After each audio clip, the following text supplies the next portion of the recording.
curses I was born to break, finding a way to overcome my fears. I am strong enough. There might be some bumpy roads ahead, but I'm equipped. I've learned some great lessons. The power lies in me. Now I see so clearly. All my steps are destined. I'm going in the right direction.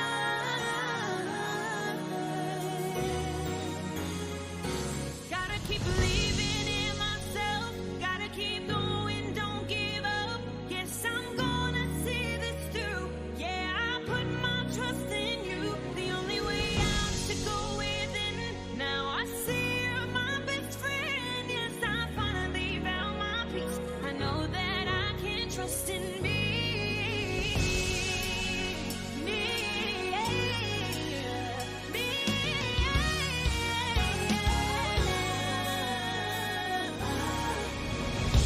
It's a blessing that I've come this far. 'Cause when you feel alone, I know it can get hard. But I'm choosing gratitude, grace, love, and peace. You're always with me. All my steps are destined. I'm going in the right direction. Yeah. Gotta keep believing in myself. Gotta keep going, don't give up. Yes, I'm gonna see this through. Yeah, I put my trust in you. The only way out is to go within. Now I see you're my best friend. Yes, I finally found my peace. I know that I can trust in me.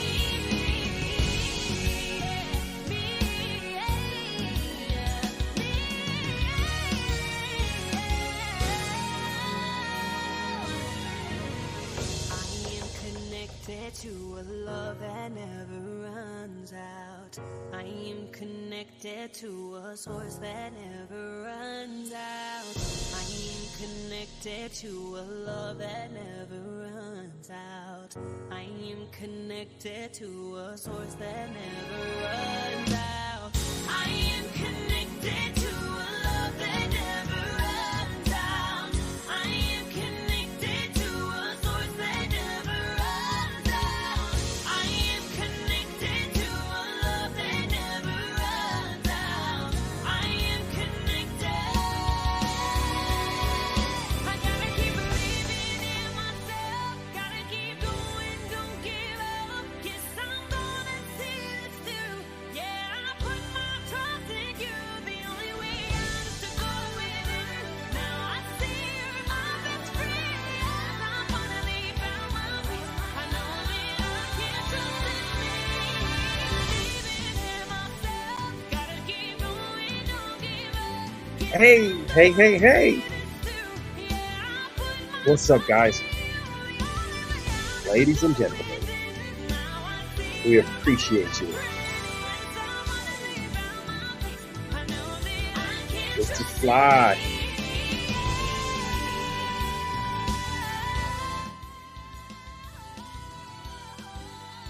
Go ahead and get some shout outs. Hello, Patricia. Mr. Slightly, you are always with us, always with us. Get this thing here rocking and rolling. Miss Smith, blessings to everyone. Thank you so much.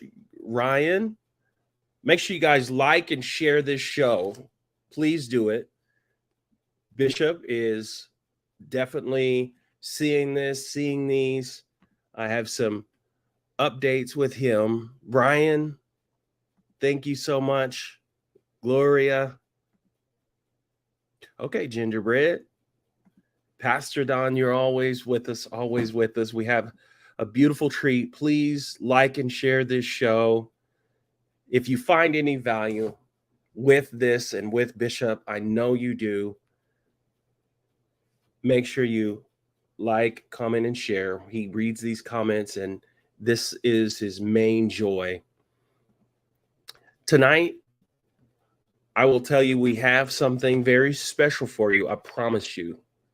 Stick with me. Stick with us. I'm going to bring someone on the stage that has experienced, as we say, the awakening, but what I would say is a transformation. And this has a lot to do with Bishop, as you guys are where you are. And a lot of you guys you folks have had transformations in your life. And the biggest thing that Bishop wants to do and always has wanted to do with his life and with his legacy has been to help people think, help people understand, help people move, especially from where we've been. He was able to develop and have a really big church, right? Pentecostal, Church of God in Christ based, like I grew up. And then he moved into doing Azusa, and a lot of people came out of Azusa. A lot of big famous people today came out of Azusa. And now what I want you guys to understand and know, that there are many of you that are called to have a message, that are called to help deliver what Bishop has been speaking of. So many of you are called to do this. And I want you at this moment, as Bishop is experiencing what he's experiencing, I wanted you to get something in your spirit that it's now time for some of us to rise up and begin to speak out. Some of us to begin to help others heal as we help ourselves heal. Begin the healing journey. Spirituality. Spirit is breath, but spirituality is a journey. It's not a destination. Religion is something we have done as human beings because that's what we have done. We do a lot of things that we don't do anymore as we come into a realization and understanding of who we are, especially in the consciousness, as we would say, of Elohim or Yeshua, Jesus. I have a special person that I want to bring to the stage right now at this moment. I promise you, I believe that this is going to provide some healing for your soul. And I have a little clip of a video of his experience and a little bit of his transformation. And Bishop had a lot to do with it. I'm sure Bishop has a lot to do with a lot of different people's ministries, but now it's coming that we have experience with witnessing people's transformations into, as we would call it, the expansions or the expanded mind, expansions of the awareness, expansion of consciousness. Consciousness is an awareness. We still scientifically haven't pinpointed where consciousness lies, but we do have something in us that we can be aware and tune in, tap in, and turn on. Without further ado, I would like for you to watch this video of this transformation of this fellow expanded conscious person. You got some enemies on your road, just in case. You got some devils on your road. Look down your road and tell your enemies thank you. Tell your haters thank you. Tell your backbiters. Bishop Carlton Pearson, and if you haven't heard his story, look him up. It was a weird message, and as a Pentecostal church, we were not with it. We were like, this is heresy. What are you talking about? One thing that I don't think people understand, for most of us that deconstruct from Christianity or any religion, we don't go into this expecting to deconstruct. I didn't. Mm-hmm. I began to dig deeper into the Bible. So probably about 4 years ago, I began to really start reading the Bible, not with a confirmation bias. Yeah. But I started to read the Bible to really see what it said. Mm-hmm. And when I started reading the Bible to really see what it said, I began to see some things I'd never seen before. Mm-hmm. It was the Bible that led me away from the Bible. just being. Hello, sir. Hello, sir. Good to have you on the show. Oh man, it's so good to be here and amazing to be here. I really appreciate the opportunity to share. Awesome. Well, guys, who we have here is a person, Bishop it's really Jamel. That's right. Broadnax? Broadnax, like Broadnax? Bishop Jamel Broadnax. Yeah, Broadnax. And let's just get right into it. All right. Right. And just tell people a little bit about your history. There's a lot of videos you guys can watch on him, but tell people a little bit about your upbringing and history in the church and move quickly into the transformation. Oh, man. Woo. So I often tell people, brother, I was kind of taken from the delivery room to the church pew. So man, I came up in a good family. I was lucky to be raised by my grandmother. One benefit that I can say is inside of the house, although we went to church and we were very religious, inside of the house, religion was not a big thing. The only thing I can ever remember my grandmother showing me was love. And I often said, if God is love, my grandmother showed me God. That's all that was there. But so I kind of went from the delivery room to the church pew. I tell people I was on drugs. I was drugged to church. I was drugged to Bible study. I was drugged to prayer meeting. I was drugged to revival after revival after revival. And I became kind of the church mother's little, what do I call it? Prodigy, a project. They began to even project onto me who I was to become. They said things like, "Oh, you're going to be a preacher. Oh, something special about that kid." And I'm trying to push through this so I can get to the transformation, as you stated. But I began to take on that energy. I began to take on, and maybe there was a calling. There definitely was a calling on my life, but I began to absorb everything that was being said to me and spoken over me into my subconscious. And really what happened was my subconscious began to produce what they planted within my subconscious. It began to play out and create what they said I would be, because it was embedded in me at a subconscious level. So what really happened to me, my subconscious called me to preach. You hear what I'm saying? The voice I was hearing was the inner me. Now I could go. I don't know how far you want me to go into the story. Go as you're led. Go as I'm led. So when I first became, I'll say when I first came into the ministry, unfortunately, due to the doctrine that I was brought up in, the Pentecostal church. Now, I will say my pastor, I got to give him credit, Bishop Elijah Williams and also Bishop Harry Cohen. Okay, I hope they don't hate me for mentioning their name today, but they were a blessing to me.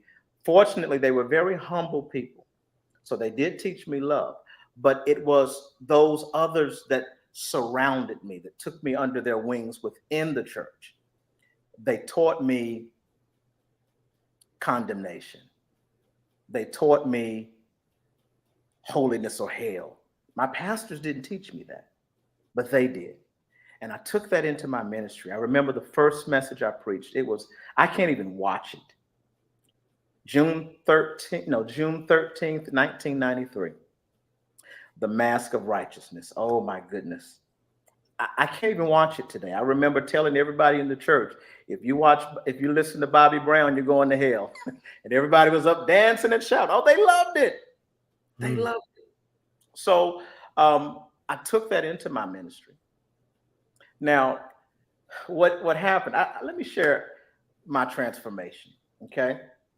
And if you can break in at any time and ask any questions. But I pastored a church in the United Holy Church of America. They sent me to my first church in 1999. I pastored there for 5 years. And I want to tell you, I was good at what I did, okay? I never had a mega ministry, wanted one. I sought after that. But they sent me into a church that had maybe about, I'll say roughly about 35 people. I took that church, I grew that church to over 200. I left there, let's see, in 2005, started my own church with nobody, just me, wife at the time, and one daughter. Took that, us, what's that, 4 people, 3 people, us 3, we grew that over time to roughly around 150, maybe close to 200. So I was good at what I did. And one thing that I want to say, I was never hurt. Because a lot of people say, well, you left Christianity because someone hurt you. Listen, I had the best of it all. I was, I could say I was favored. I really was. Even among my leaders, I was always close. My bishop was the head of, both of my pastors were the head of the United Holy Church of America. Okay. I was very close to my second pastor, who became the head of the United Holy Church. When I left that organization, started my own church, I got into this organization where I was close to the leader of this organization. They called him a cardinal or a pontiff, and I was elevated in that organization from bishop to archbishop to patriarch to the House of Cardinals. You know, but my point is, it was not a bad experience for me. Okay, there was nobody that hurt me, that caused me to leave this organized religion, fundamentalist Christianity. None of that happened. What happened to me was somewhere, I want to say around 2007 or something like that. I think y'all might know this man. It's this man by the name of Bishop Carlton Pearson. Okay. He had an experience. He had an awakening. And I remember the message that he taught at that time, to my recollection, was similar to everybody's saved, but they just don't know it, right? Similar to something like that. And he was on a talk show here locally. What happened was, I called into the talk show and I said, I'm gonna get him. I'm gonna get him. All right. Not knowing I was setting myself up for a moment I would never forget. Okay. Called into that talk show. I said, Bishop, if everybody's saved, then who's going to hell? I'll never forget what he said. In such a humble, you know, I was trying to fight the man. You hear me? I didn't call in to learn nothing. I called in to rebuke him and, you know, and help him get the Holy Ghost back. You understand? So I called in and I said, Bishop, if everybody's saved, who's going to hell? Such a nice, polite way and humble voice. He said, whoever Jesus did not die for.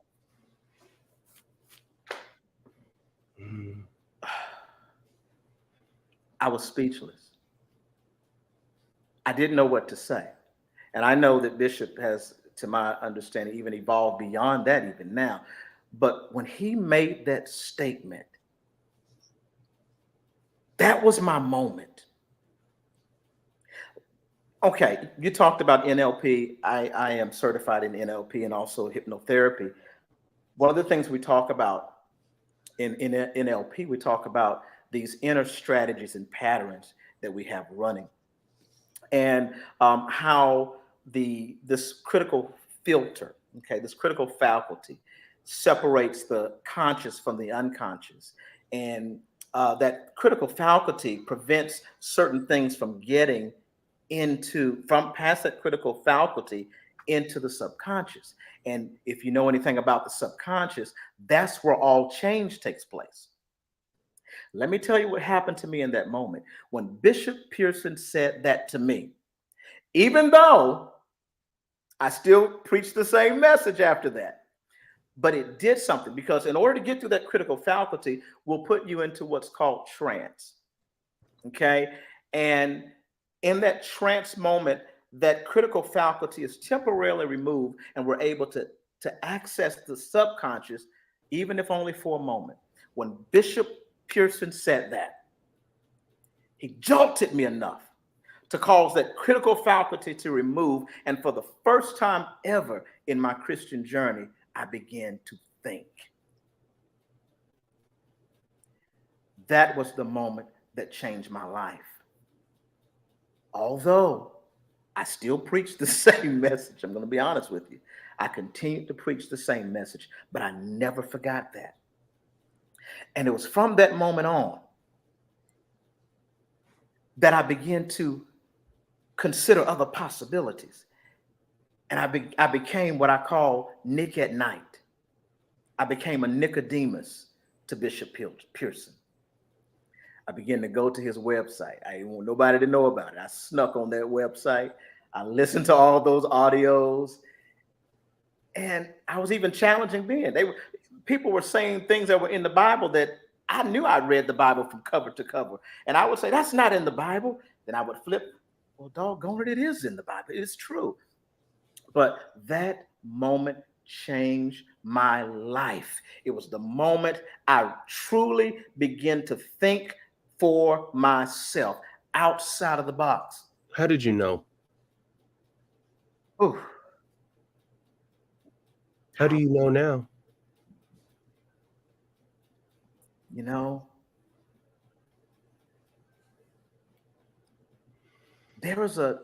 I connected with the knowing that's within me, that's inside of me, that has always known. And I think that was the issue. I was trying to connect to this source based on principles in a book and based on everything that I was told, everything that I learned. But I didn't even understand what the master teacher, Yeshua, was trying to say to me all along when he said the kingdom is inside of you. Mm-hmm. The kingdom, the government. All the governing that I needed was actually in me. And I didn't realize this was the message that Jesus was trying to give me all along. And it was when I began to connect with me, when I began to realize, wait a minute, something's wrong with this picture. Something's wrong with the idea that I've always believed that I was born into sin and shaped in iniquity. Wait, that something's wrong with me. But then I read in the Bible, I see in Genesis, it says that I'm made in the image of God, which means if there's something wrong with me, there must be something wrong with God. Mm. But if there's nothing wrong with God, there's nothing wrong with me, because I am what he is. He breathed into me the breath of life, the neshama or the ruach, whichever one you want to use there, whichever one is used in that actual scripture. I know we have neshama and ruach there, but basically God breathed into man himself, and man became a living soul. That's what made me what I am. I am God in a body. Do you see? And it's when I connected with my true self, when I accepted all of me. When I did that, I realized there was nothing wrong with me. And man, let me tell you, the peace that I have right now is unexplainable. It's like I finally have what even the master teacher, Yeshua, said he came to give: life, and life more abundantly. I thought I had that before, but I didn't have it. And I didn't realize it until I walked away. When I walked away from fundamentalism, I found the greatest peace. I found the greatest security that I've ever known. And it's amazing, man. What a lot of people may be experiencing the difficulty of coming out. Yeah. Do you have any of experience of that? Oh my goodness, man. Let me tell you, as I told you, this journey started back in roughly around 2007. And that opened up my consciousness. That's when my consciousness truly began to expand. Although it was probably, I'm going to say about 2017 or so, my message began to change. But I was afraid to talk about some of the things that I was knowing, okay, and even things that I was discovering, I was afraid to talk about them. I didn't want to be judged. I didn't want to be criticized. I didn't want to be condemned. You know, I didn't want people to do to me what I did to others for so many years. You understand? Okay. I didn't want people to do to me what I taught them to do. You see, when I did, it was about 2019. Even before that, I'm going to say around 2017 or 18, I began to share things with my church, things that I was feeling and knowing and even learning. I began to research not just the Bible, but I finally began to research what I was told was a sin to do. I began to go outside of the Bible, okay, and study the origins of the Bible, okay. But I remember the one thing that hit me one day. I was standing in my pulpit. This time we probably had about 150 people. I stood up and I told them, I said, the Bible is not the word of God. Oh boy. Now, the great thing is I had great influence among those people. They were shocked, but they listened to me. And I said to them, it's not the word of God. It's the words of men about God. And I began to share with them that, yes, it is written. Now, this is where I was at that time. It is written, but it is being written. Okay? You're still writing the story. This was their story, their experience. And I'm saying this for a reason, because what began to happen, although there was a few people that they stayed with me for a while because they wanted to see where I was going. But slowly and surely, they began to fall off. We went from 150 to 70, 70 to 40, from 40 to now we probably have, it's a good Sunday if we got 20, okay? That's how it is now. And it's been hard. But yet a hard transition, but yet there's a peace. One of the greatest difficulties probably has been family, friends. They treat me very different now. There's some family members that I was very close to. I talk to them every day. I can probably count on one hand the number of times I've talked to that one in particular, the number of times I've talked to this person in 4 years. I was just told the other day, you know, someone saw an interview that I did and they said, well, you'll see when you get to hell because you're going to burn in hell. It's those type of things, you know, and there's a risk. There's a risk, but I'm telling you. Ooh. Do you think those people actually want to put you in hell versus them actually just want to assume that there's a hell? Yeah, they want to control the narrative. The concept of hell keeps them in some type of control. Okay, and typically these people are typically, I'm I don't mean to throw any type of stones, or judge or condemn, but typically I've found these people seem to be very insecure at their core. Okay, and because they don't have control in the workplace. A lot of times they don't have control at home. They don't have control over anything else. The one thing they can control is the narrative of their religion. Okay, so they use that one place that they have control in order to build some type of security. I call it the imposter syndrome. Okay, so they put on this mask, this imposter that's not who they are. I don't think it's who anybody is at their core. But it gives them a sense of control. But no, they don't want to put me in hell for real. And if they do, there's something wrong with them. That's definitely something wrong. That's not God. from a neuralistic programming.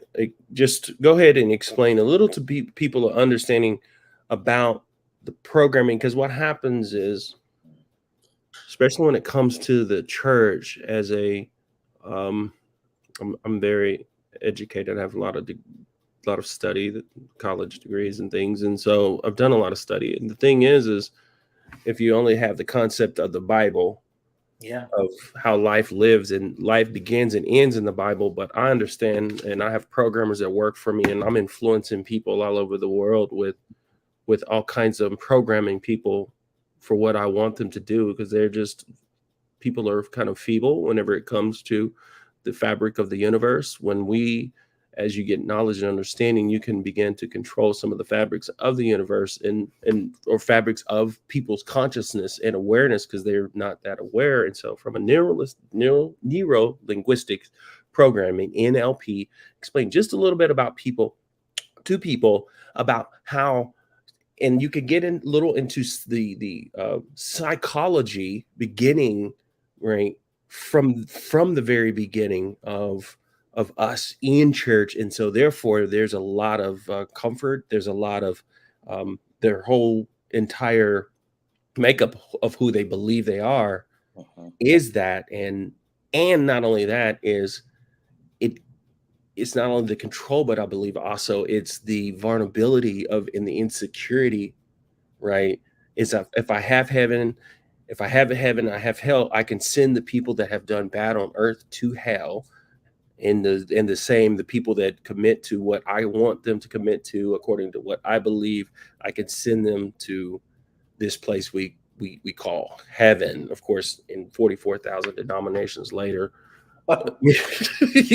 here we are trying to move a state of understanding, awareness, consciousness, being, becoming, and but essentially neurolinguistics programming, because someone asked, had that question, and so I think that would be good. Oh, yeah. Sure. Yeah. So we all have these inner strategies within us. Okay. And these inner strategies that are inside, that are within us, that make us who we are. These are the programs that are running behind the scenes, that are controlling your behavior, your character. Okay. And the thing about these strategies, they run on, or let's call them patterns or strategies. These inner workings, they run on autopilot. You are not aware of them until somehow you are brought or made consciously aware of them. Okay. This is why a person can believe something. I'm going somewhere with this, but this is why a person can believe something that appears to be completely outlandish and outrageous. And you can look at that person and say, how can you really believe this to be true? As a matter of fact, I did this before. I took one of the stories of the Bible, okay, and I placed other characters there instead of the characters that are really in the Bible. Told that story in front of some Christian people, and they thought it was the most ridiculous thing they've ever heard. But when I shared to them, this is actually from the Bible, they were speechless, kind of like Bishop did to me, okay? They became speechless as well. But why do we believe something that ordinarily would be outlandish? Because you are not consciously aware of these inner patterns and strategies that have been running on autopilot inside of you all of your life. Do you know that this, let's call it programming, that's the word I'm looking for, okay? Do you know when this program starts? Even before I go to that, you've got to understand that a program can only do what it's been programmed to do. Okay? A program can only do what it's been programmed to do. This computer that I'm working on, this MacBook that I'm on right now, it doesn't matter what I desire for it to do. It doesn't matter what may seem like the right thing for this to do. Okay. It's only going to do what those programmers have put information into it to do. It can't go beyond that without being reprogrammed. Okay. Well, first it's got to be wiped clean and then reprogrammed. All right. And by the way, that's what being born again is all about, to be honest with you. I didn't mean to throw that in there, but I love it. That's what being born again to me became about.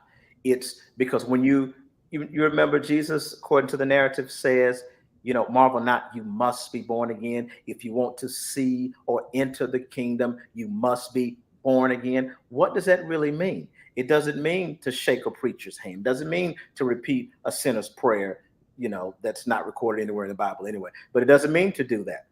What happened when you were born the first time? Think about that. The same thing is to happen again if you want to see the kingdom. When you were born the first time, what was it? You came here blank. You came here with the nothingness. And the way you become born again is you return to the nothingness. No labels, programming. You're a clean slate. You're ready to absorb and take in the new.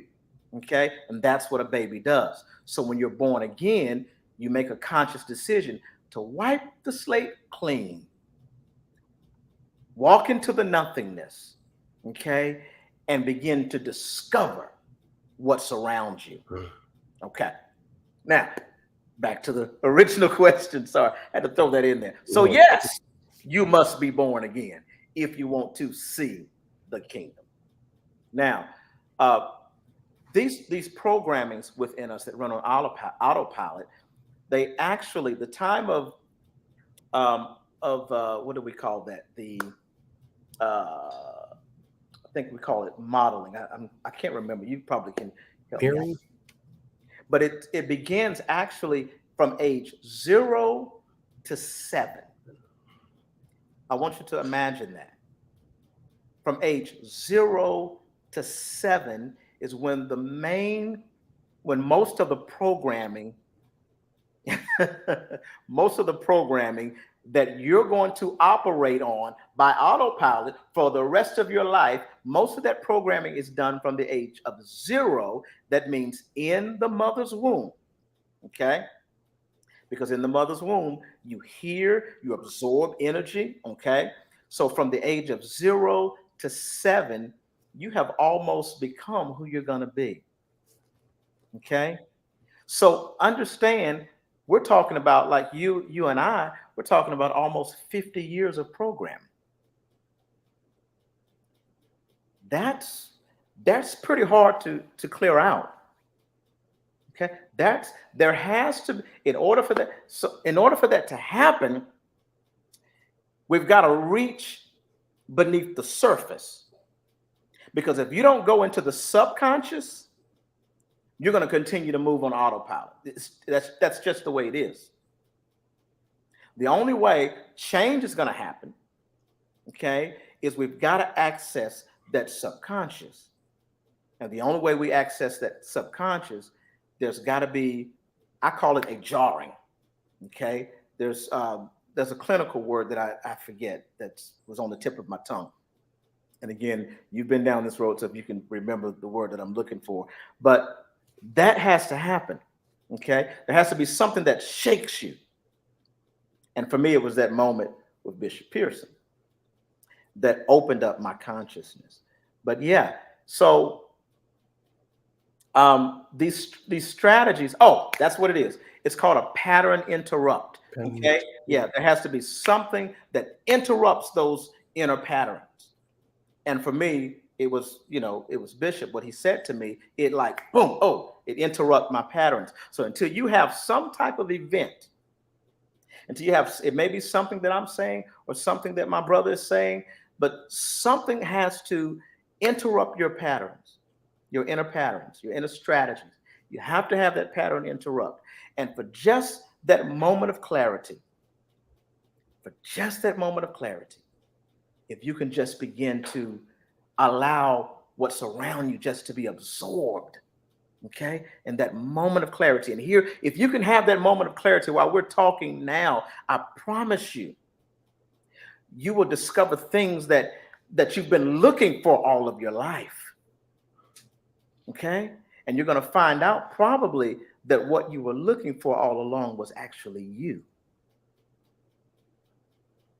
Because I believe that's why Jesus said, when you've seen the Father, when you've seen me, you've seen the Father. And I take that as not him trying to show who he was, but him being an example to show us who we are.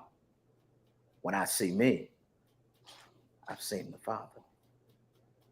Okay? But that's kind of how that works. It starts at age 0 to 7, and it's not an easy it's not an easy strategy to break. I'm telling you. So give the people some things, as a person that has been through some transformation process and have awakened, that you would feel personally in your life. You have a gathering that you have with your people, even if it's the 20 people that are moving in this manner. So what are the things that you give them, tools or resources, or what are the things you speak to them about today as they raising their hand and saying, I'm getting it, I feel it. Yeah. And now I need my cup filled up more. Yeah. You know, somebody asked me the other day, you still have church? I didn't quite know what to say because it's an old member that wanted to come. And I had to explain to her, well, yes and no. Because our focus now, it's not an outward focus. That's really where things have changed. You know, it's not about praising Jesus. It's not about praising God. Okay. It's about finding the God that you are, finding the God inside of you. We really focus on self-empowerment and becoming the best version of yourself. And honestly, very rarely do we pick up a Bible. Well, we never pick up a Bible. Let me just be honest. That we may reference a scripture sometimes, but what we do is almost like a therapy session every Sunday, in all honesty. We've been on a series here lately talking about the imposter syndrome and the various masks that we wear. And those masks are our labels. They're our labels, you know, because we're uncomfortable with who we really are at our core. All right. We become our labels, and that's the imposter syndrome. We become husband. We become wife. We put on the mask of pastor. We put on the mask of apostle. We put on the mask of prophet. Okay. Because we're not comfortable with who we really are. And we're teaching people that it's safe to take off the mask and just be. Just be. And, you know, even if you find out that you don't like who you are, that's okay as well. Embrace the darkness. Because even if you don't like the darkness, the only way that you can change it is if you embrace the darkness and pull that darkness into the light. But also you got to know that the light and darkness are needed. They are one. You can't have one without the other. Okay? That's who you are. And that's kind of what we teach. We teach people it's okay to be who you are. It's okay to embrace who you are. Okay? There's nothing wrong with that. There's nothing wrong with you. Nothing.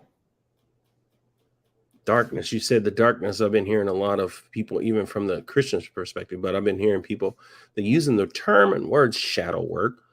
And people were talking about it's being evil, but not understanding also within psychology. I'm a transpersonal life coach. So you're looking at that side of you that is hidden, that is considered self-sabotage, right? You're successful in your life, you're doing something, but you're wondering why you can't get over some particular thing, or you wonder why you can't make it through something.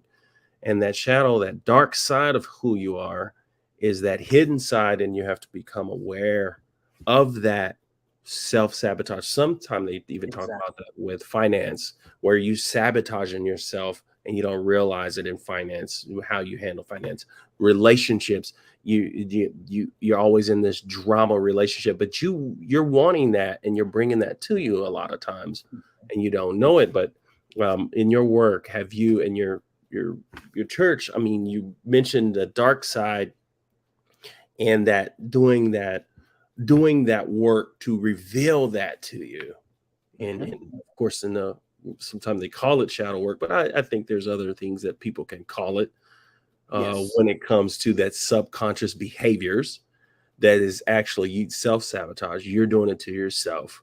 And so being able to come out, especially whenever it comes to how much we've been in church over the last 2,000 years, but just in America, just looking at the last 100 years, because we really can't relate to what we're talking about when it comes to scripture, when it comes to the Bible, because of the fact that we can't really fathom the era and time, right? There was no technology, there was no, the state of consciousness and awareness was people, as far as reading and writing, you're holding these phones are sorcery to be able to do what you can do.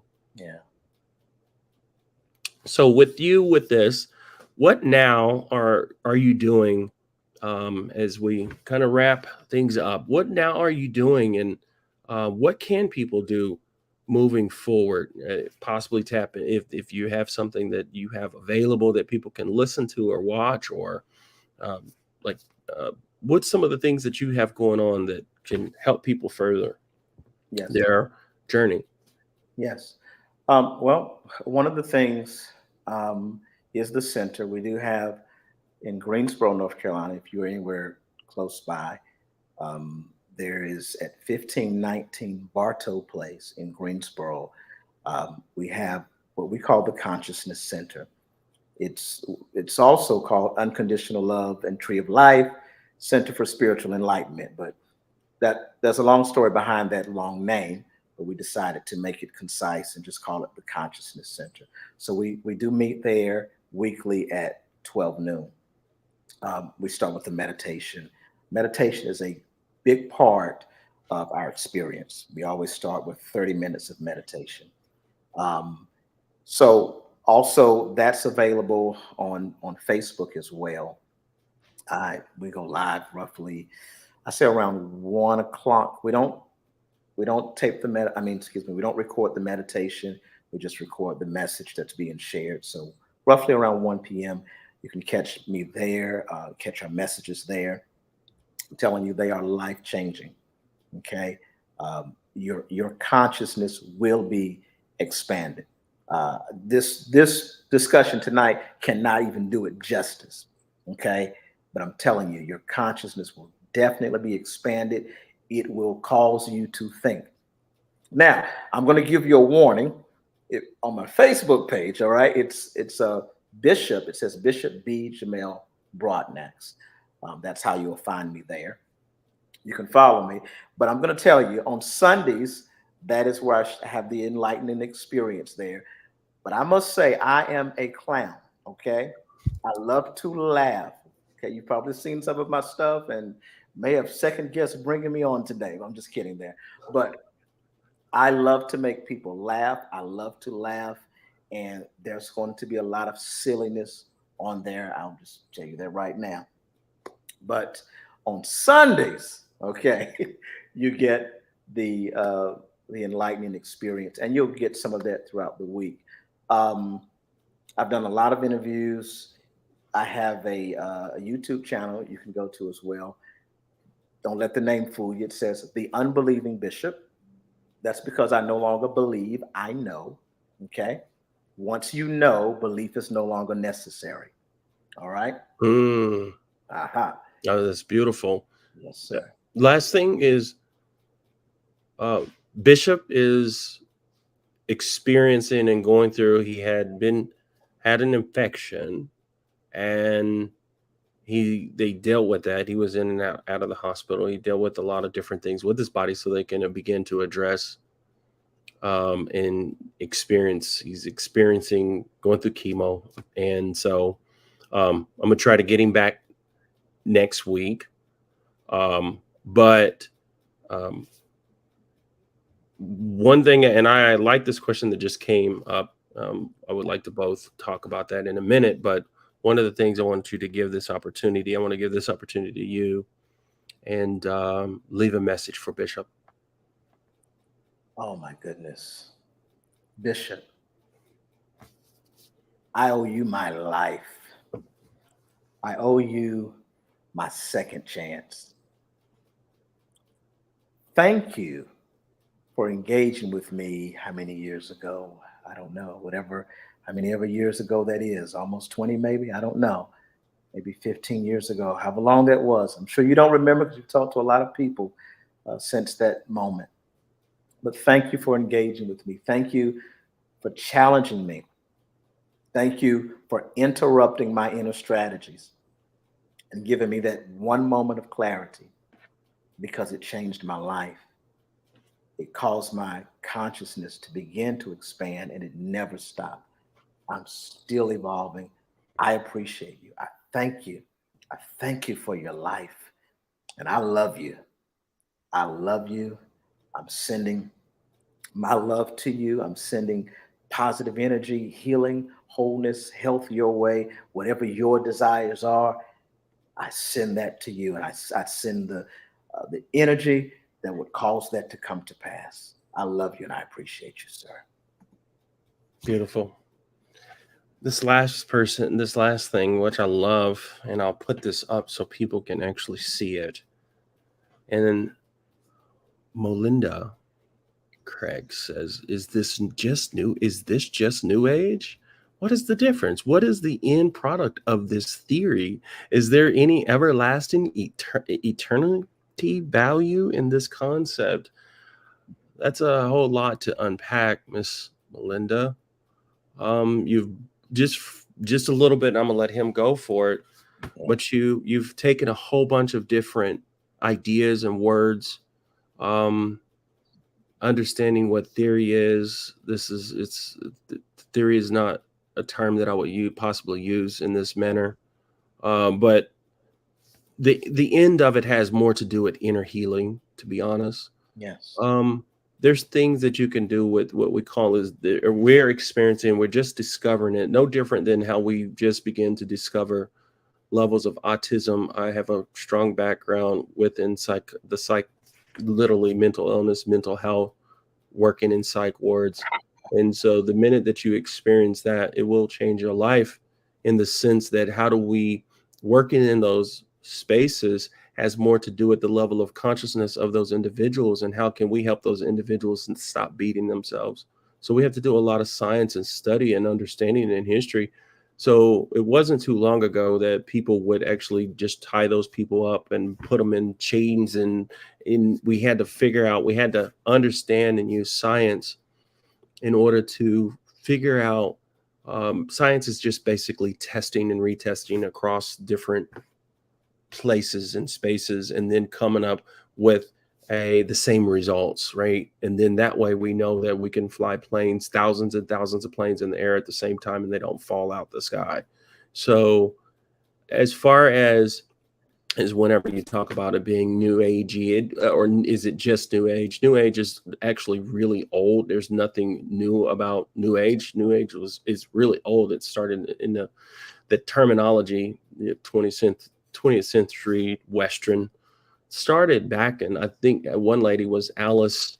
She has a whole series, and we could get deep in theocracy. I forgot what it's called, but it's basically, it's new age is not new. That was, to me, it was more of a term also when you have the sacred world, which was Christianity was still the number one religion in the world. And then the number one religion, definitely in America, Islam, or it's not even really necessarily accepted in America, let alone Judaism, the Abrahamic faith. So New Age is just, it was a term, and there are some things that I think you can wrap up with the terms that we may use and things we may say, but I believe this has more to do with human psychology. This has more to do with connecting to your authentic self, has more to do with actually the divineness of who you are. You are a co-creator of the world, more than just talking about what we call the woo-woo. When we would see that, the woo-woo points, yeah, you'll see some people talk about some of these things and wrap these words, and use the word New Age. But the thing is, I think this is beyond. I don't even want to put it in an age. I would just say this is an experience and an expression. And we can wrap words, expanded consciousness. We can wrap all these words, but we still yet don't understand this reality. In this reality in these bodies. But especially as you meditate, as you get connected to a deeper or the higher self, and you begin to realize and understand. Bishop wanted to talk. Last thing I'll say about it is Bishop wants to talk and wanted to talk more about mortality. And I thought it was a beautiful thing when he said that, as he's experiencing where he could have just passed and people are feeling like he's passing, and he's experiencing it. And the thing is the mortality of us is the reason why I believe we have these conversations is because of the fact that we're here. We don't really understand that we're going to die. And so we're trying to figure it out before we die. And we don't even get to be present. We get wrapped up in terminology, and we can't even, we can't be present. But go for this, brother. And I'll start where you ended, because basically for me, where I am, okay, when you say this, I mean, what is this? Is this New Age? I have to try to define what this is, because for me, there is no this, okay? Where I am, I can't speak for you or anyone else, but I am beyond labels. There are no labels. Okay. I am. This is it's not about any New Age. Okay. It's not about any this. It's about being and learning how to be, and learning how to be human, and learning how to be a human that is being. Do you understand? That's what this is about. You use another key word, my brother. You use the word experience. That's what this is. This is not. It is not a this. It's not a religion. It's not a concept. It is an experience. And this experience is experienced different by different people. This is about allowing. And I can tell that, well, I hate to assume, but it appears that you would consider yourself probably a Christian or a fundamentalist. So I would say that you feel that you have a relationship with God, a personal relationship with God. Well, really, that's what this is all about. It's about finally, and I choose my words carefully, it's about finally having a personal relationship with God, not a Pauline relationship or a Moses relationship, not a Bible or a biblical relationship, or not a relationship that's based on what someone else's thoughts and theories, as you used, are about God, because that's what the Bible is. Okay, it's a book where people have wrote about their personal some of the stories anyway. There are some principles and concepts there as well, okay, that I feel are very applicable to now when seen in a metaphysical or metaphorical, allegorical way. Won't get into that. But this is about getting to personal experiences with that which we call God, okay? And that cannot be encased or encapsulated within any box because it's too big, all right? So it's know this. Now, the last thing you said, is there any everlasting or eternity value in this concept? We've already said it's not a concept. But my question to you would be, is there any everlasting and eternity value in any concept? Is there one in your fundamentalist belief system? And if there is, how do you know? Have you seen eternity? Have you seen the end? Who has come back from the dead to tell you about it? I mean, what is the value? Okay, how do you know this works? What is your measuring system? What system are you using to measure this eternity value? What's the equation used here? Okay, give me so in other words, I would ask you the same question about the eternity value. We don't know what the eternity value of your concept is because none of us have seen eternity. Okay. I'll tell you one thing eternity value is that you will realize and understand is when you wake up during that day and you feel that warm breeze, that cool fall air hits you, right? Or you go to an ocean and you feel that hits you. You go on a vacation, you feel that hits you. Like, what is the moments in the flesh that you experience that you can feel the honest AWE, right? The honest of life, right? What are you experiencing? Because everything is, if a person's not attacking you in this, if they're not attacking you in this particular thing, we'll attack you really hard in this. They're going to attack you in politics. And if it's not politics, then they'll attack you in this. People are just in this negative bias because that's part of the human makeup, right? Right now, I see a lot of different comments, and the more that you give, the less that I give the individual people attention that are talking about the various things of blasphemy. If you don't do this, and it's all that is, there's that for me, I can see that, especially with the gifts that I have, I can see that all those things are just your brain repeating, pushing it out. I have to say this, like I'm going to warn the people. Everybody wants to try to warn Bishop and be like, I can't wait because I think God has a word for me to help him change. I think that's just a lot of it's ego. Those It's programming, those autopilot strategies, and it's expected, and it's okay. It's okay. It's totally, I think it's beautiful because as they experience things, and here, run, folks, run. It's like I have to come here and tell them, like, you have to understand, like, there's people that you could probably talk to that would listen to you, but there's a lot of people at today's time that I believe that will listen to this message and receive the healing that they need. Because essentially, a lot of those people that are doing that need healing. They need healing because, how straight new world order, occult doctrine. They don't know anything about the cult because Christianity is a part of the occult. If you really start getting into the understanding of it, but I understand we let those people be, and I want you guys to understand that this is your moment to receive this healing and this words from my brother and from what Bishop has put in play. And the last thing I would definitely want to do, Bishop is at home. He's resting. He was doing everything possible. So he hit me up and was, I want to do the show. And it's so late. And by this time, after he's received treatment and things like that, he's exhausted. And I push him a lot because he finds so much joy. You guys mean the world to him. So as you leave messages, he can see those messages. And the last thing I'll tell you,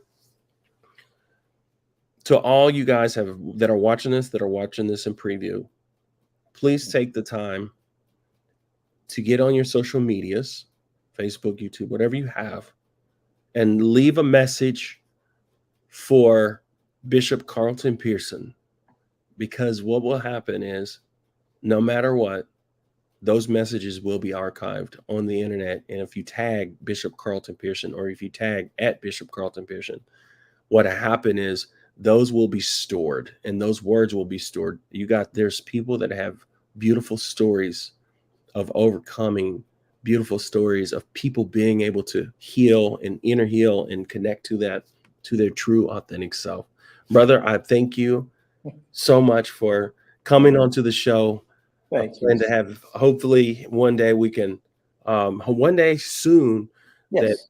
you can actually meet, and we can have Bishop and you get together, even if we have to pre-record it and let the people see. The last thing I want to let you guys know that Bishop is still, he's at home, but I just feel compelled all the time to at least do some Cash App. There's his Cash App down there. It is $New Dimensions 2. Make sure you see that. It's his picture. Sometimes people try to copy and do various things on Cash App, but if you look there, it's $New Dimensions 2.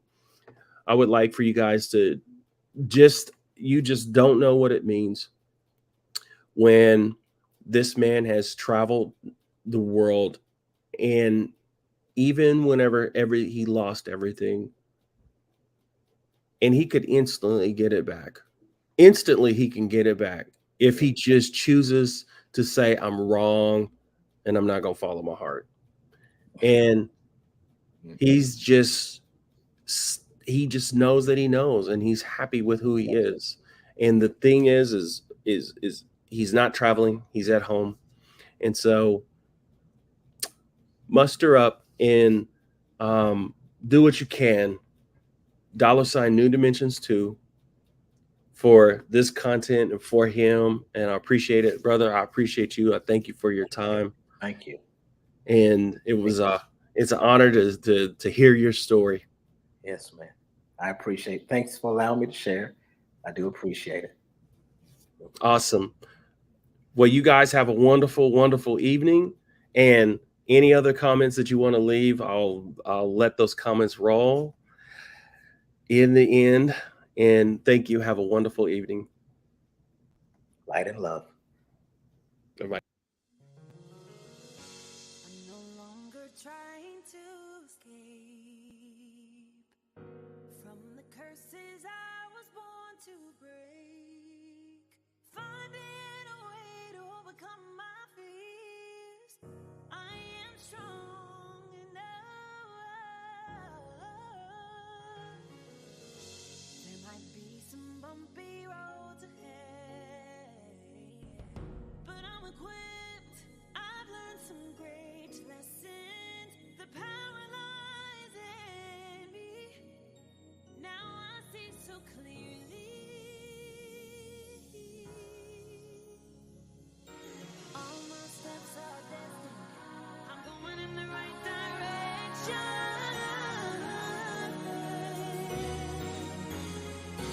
Gotta keep believing in myself. Gotta keep going, don't give up. Yes, I'm gonna see this through. Yeah, I put my trust in you. The only way out is to go within. Now I see you're my best friend. Yes, I finally found my peace. I know that I can trust in me.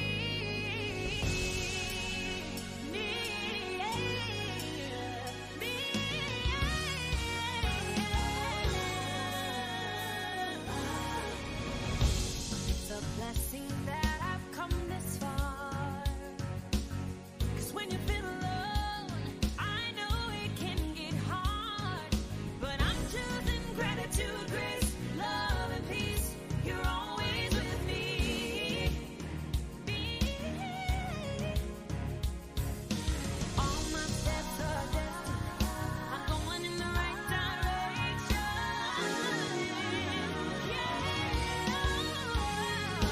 Gotta keep believing in myself. Gotta keep going, don't give up. Yes, I'm gonna see this through. Yeah, I put my trust in you. The only way out is to go within. Now I see you're my best friend. Yes, I finally found my peace. I know that I can trust in me.